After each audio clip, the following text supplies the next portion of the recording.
You ask Tiger to solve. This deals with linear equations with one unknown. The final result is x equals 4/3. Let's solve it step by step. Simplify the expression. Group like terms. Simplify the arithmetic. Group all constants on the right side of the equation.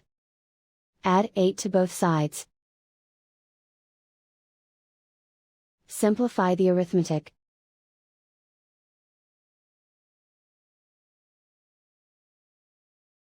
Isolate the x.